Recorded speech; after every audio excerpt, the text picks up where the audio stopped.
Hello students, एक बार फिर से आप लोगों का स्वागत है। सी प्लस प्लस सीखने की इस सीरीज में आज हम लोग सीखने वाले हैं कंपोनेंट्स ऑफ फंक्शन, फंक्शन के कंपोनेंट्स। तो उससे पहले एक फंक्शन प्रोग्राम का हम देख लेते हैं। यहाँ पे एक प्रोग्राम है जिसमें हमने यूजर डिफाइंड फंक्शन डिस्प्ले का यूज किया है और दो प्री डिफाइंड फंक्शन है मेन और डिस्प्ले। किसी भी फंक्शन को पहचानने का सबसे आसान तरीका ये होता है कि अगर आइडेंटिफायर के नाम बाद, जैसे सपोज मेरे पास में एक मैक्स नाम से आइडेंटिफायर है, अगर इसके बाद ये ब्रेसेज होता है तो आप समझ लीजिए कि वो फंक्शन होता है। फंक्शन का सीधा सा एग्जांपल यही है पहचानने का कि आप किसी भी आइडेंटिफायर के बाद अगर ऐसे ब्रेसेज देख लें तो आप समझ जाइए वो फंक्शन है।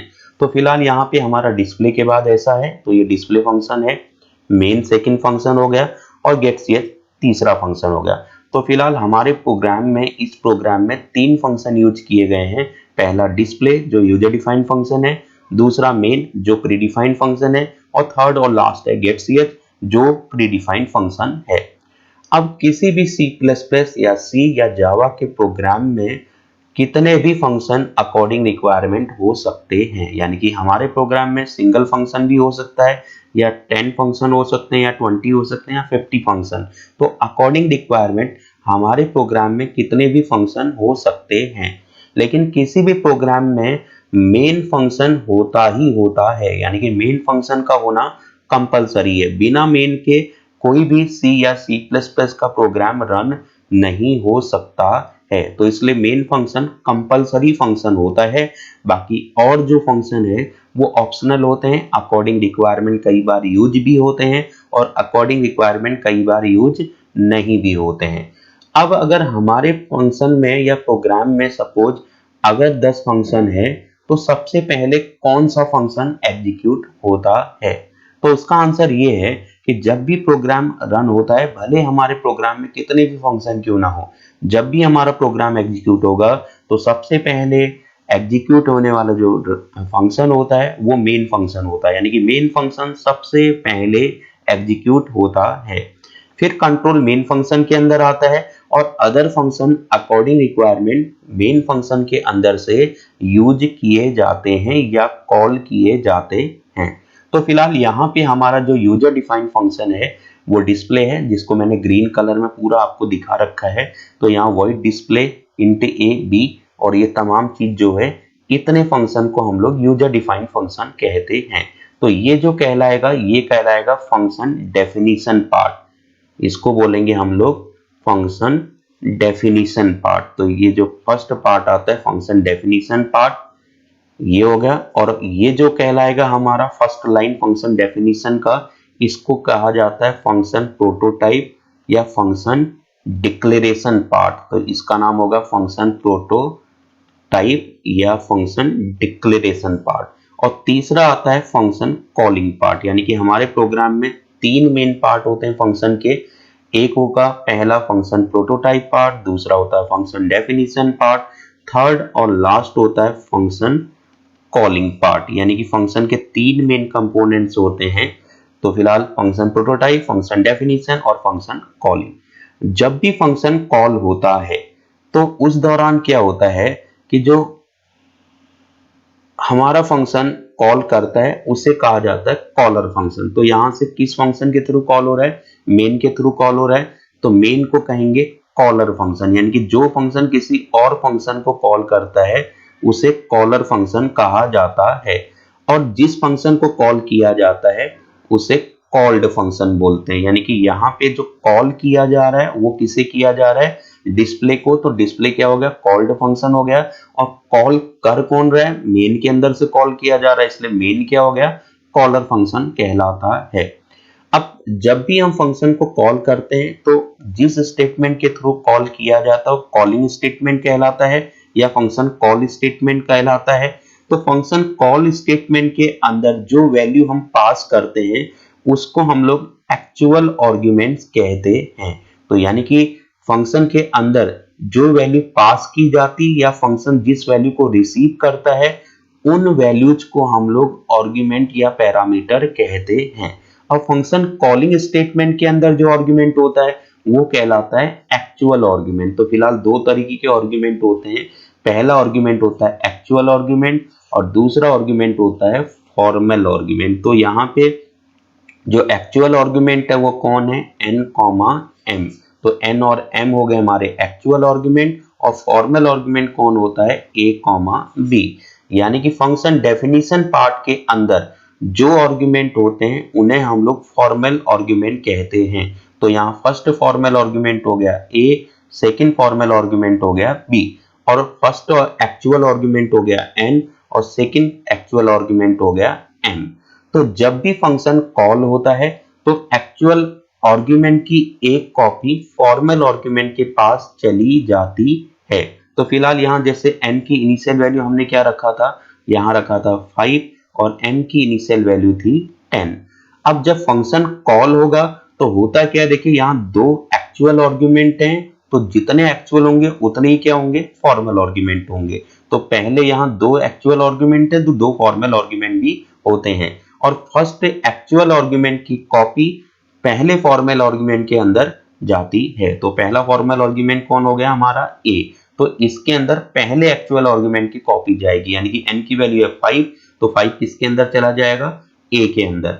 और फिर सेकेंड एक्चुअल आर्गुमेंट कौन है, m। तो m की कॉपी किसके अंदर जाएगी, सेकेंड फॉर्मल आर्गुमेंट b के अंदर जाएगी। तो b के अंदर गई m की कॉपी, तो m के अंदर 10 है तो b के अंदर भी क्या पहुंच जाएगा, 10। तो इस तरीके से a की वैल्यू हो जाएगी फाइनली हमारा 5 और b की वैल्यू हो जाएगी फाइनली 10। तो b की 10 हो गई, a की 5 हो गई।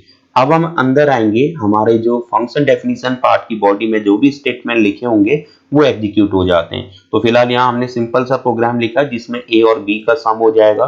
तो a की वैल्यू 5 है, b की वैल्यू 10 है, तो दोनों ये सम हो जाएंगे, तो यहाँ प्रिंट हो जाता है 15। और जैसे ही हमारा फंक्शन की बॉडी में लिखे हुए स्टेटमेंट एग्जीक्यूट हो जाते हैं, देन फंक्शन क्या होता है, कॉलर फंक्शन के पास कंट्रोल वापस चला जाता है।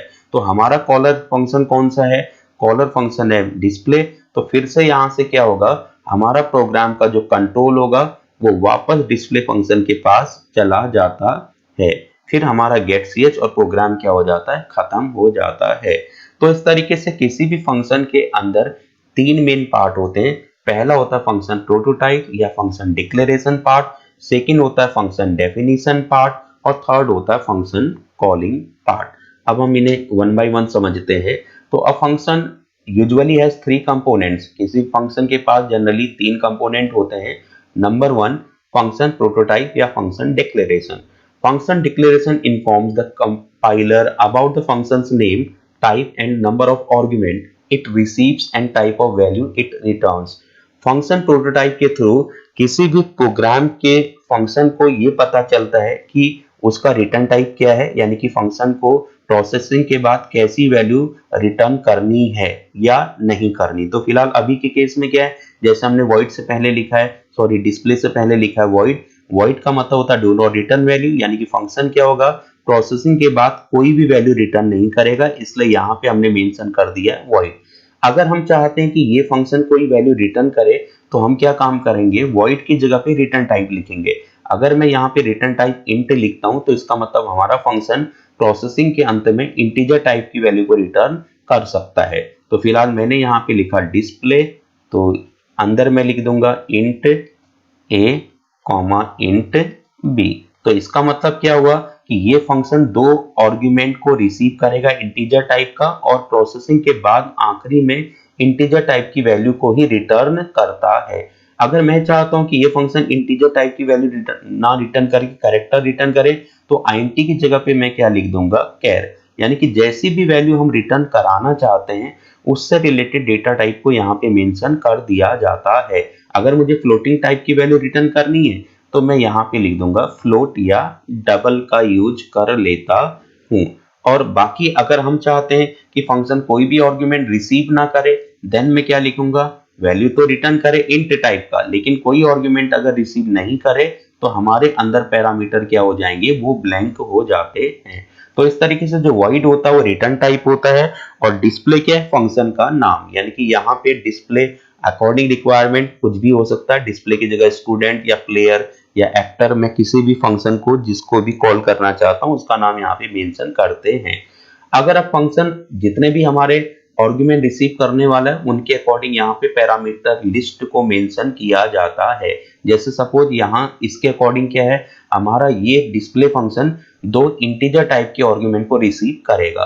अगर हम चाहते हैं कि हमारा फंक्शन दो कैरेक्टर टाइप के आर्गुमेंट को रिसीव करे, तो हमारी जो प्रोटोटाइप पार्ट होगा वो क्या होगा, वॉइड डिस्प्ले। अब इसे रिसीव करना है दो कैरेक्टर टाइप के आर्गुमेंट, तो कैर हमने लिखा ए कॉमा सेकंड भी कैरेक्टर टाइप इसको रिसीव करना है तो कैर लिख दिया बी। तो इसका मतलब क्या होगा कि फंक्शन प्रोसेसिंग के बाद कोई वैल्यू रिटर्न नहीं करेगा, फंक्शन का नाम डिस्प्ले है और ये दो कैरेक्टर टाइप के आर्गुमेंट को रिसीव करता है। तो इस तरीके से जो फंक्शन डिक्लेरेशन पार्ट होता है उसके थ्रू हमें तीन चीजें पता चलती हैं। पहला, फंक्शन का रिटर्न टाइप, दूसरा फंक्शन का नाम और तीसरा पता चलता है कि फंक्शन में कितने आर्गुमेंट रिसीव किए जा रहे हैं, उनके टाइप क्या हैं, या कोई भी आर्गुमेंट रिसीव नहीं किया जा रहा है। तो फिलहाल यहाँ पैरामीटर लिस्ट का मेंशन किया जाता है। नेक्स्ट आते हैं function definition. It is the most important part of function. ये फंक्शन का सबसे महत्वपूर्ण भाग होता है। It consists of block of statement that specifies what task is to be performed. ये सबसे इंपॉर्टेंट पार्ट में से एक है जिसके थ्रू ये पता चलता है कि कोई फंक्शन किस तरीके के टास्क को परफॉर्म करने वाला है, यानी कि जैसा भी काम हमें फंक्शन के थ्रू करवाना है उससे रिलेटेड कोडिंग को इसी डेफिनेशन पार्ट में मेंशन किया जाता है। When a function is called, the control is transferred to the function definition. जब भी किसी फंक्शन को कॉल किया जाता है कॉलर फंक्शन के थ्रू, तो हमारा जो कंट्रोल होता है वो फंक्शन डेफिनेशन पार्ट को ही एग्जीक्यूट करता है। नेक्स्ट हम आते हैं, जैसे एग्जांपल इसकी अगर हम बात करते हैं यहाँ, तो फर्स्ट क्या होगा, रिटर्न टाइप। तो यहाँ डिस्प्ले से पहले क्या लगा, वॉइड। इसका मतलब फंक्शन कोई भी वैल्यू को रिटर्न नहीं करेगा। अब फंक्शन का नाम क्या है, डिस्प्ले है। नेक्स्ट इसमें कितने हमने पैरामीटर मेंशन किए हैं, दो किए हैं। फर्स्ट पैरामीटर का नाम ए है, सेकंड पैरामीटर का नाम बी है। यानी कि ये फंक्शन हमारे दो इंटीजर टाइप के आर्गुमेंट को रिसीव करेगा और प्रोसेसिंग के बाद किसी भी वैल्यू को रिटर्न नहीं करता है। अब फंक्शन डेफिनेशन यानी कि फंक्शन की बॉडी में क्या लिखा है, देखिए फंक्शन की बॉडी में लिखा है इन दोनों का सम हो रहा है, यानी कि ए के अंदर जो वैल्यू आएगी वो प्लस बी के अंदर जो वैल्यू आएगी उन दोनों का सम यहाँ पे प्रिंट हो जाता है। जैसे मैं इमेजिनेशन कर लूं, मैंने मेन फंक्शन के अंदर से ये डिस्प्ले फंक्शन कॉल कर रखा है और डिस्प्ले के अंदर हमने क्या लिखा, यहां से मैं कॉल कर रहा हूं 15,25 मैंने पास कर दिया। अब ये हो गया हमारे आर्गुमेंट, यानी कि 15 क्या हो गया फर्स्ट एक्चुअल आर्गुमेंट और 25 क्या होगा सेकंड एक्चुअल आर्गुमेंट।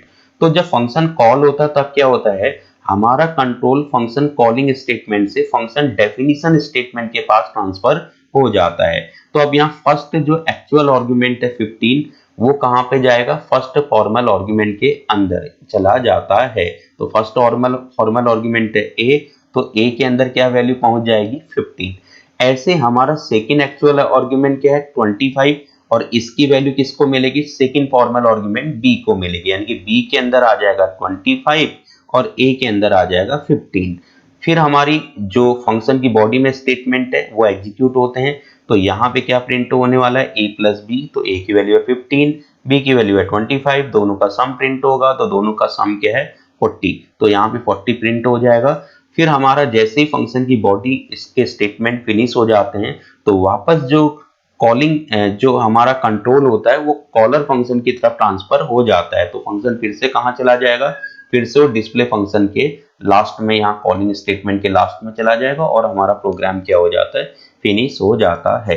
तो फिलहाल यहाँ पे फंक्शन ने आखिरी में कोई भी वैल्यू रिटर्न नहीं की है। नेक्स्ट आते हैं फंक्शन कॉल स्टेटमेंट, यानी कि इस स्टेटमेंट के थ्रू क्या होता है, किसी फंक्शन को कॉल किया जाता है। तो function call statement calls the function by matching it's name and argument.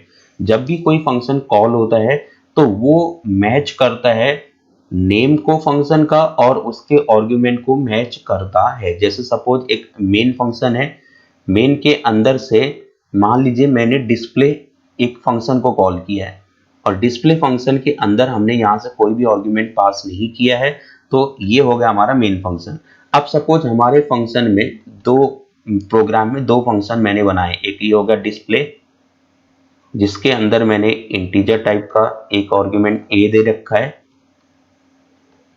फिर ऐसे ही एक और मैंने डिस्प्ले नाम का फंक्शन बनाया वॉइड, यहाँ पे डिस्प्ले हो गया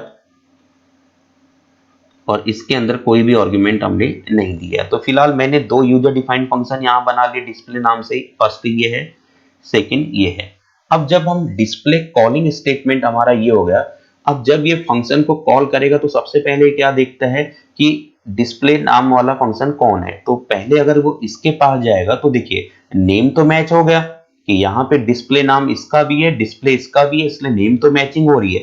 लेकिन इसके अंदर जब कॉलिंग स्टेटमेंट के अंदर कोई भी आर्गुमेंट नहीं है, तो और जबकि यहाँ पे क्या है, एक इंटीजर टाइप का आर्गुमेंट है, तो पैरामीटर लिस्ट आपस में मैच नहीं हो रहे हैं। यानी कि नेम तो मैच हो रहा है फंक्शन का, लेकिन पैरामीटर लिस्ट आपस में मैच नहीं हो रहे हैं, क्योंकि यहाँ पे कोई पैरामीटर नहीं है और यहाँ पे क्या हो रहा है, एक इंटीजर टाइप का आर्गुमेंट है, इसलिए यहाँ से मैचिंग नहीं हो रही। तो हमारा कंट्रोल अगर इस फंक्शन के पास जाएगा तो ये फंक्शन एग्जीक्यूट नहीं होगा।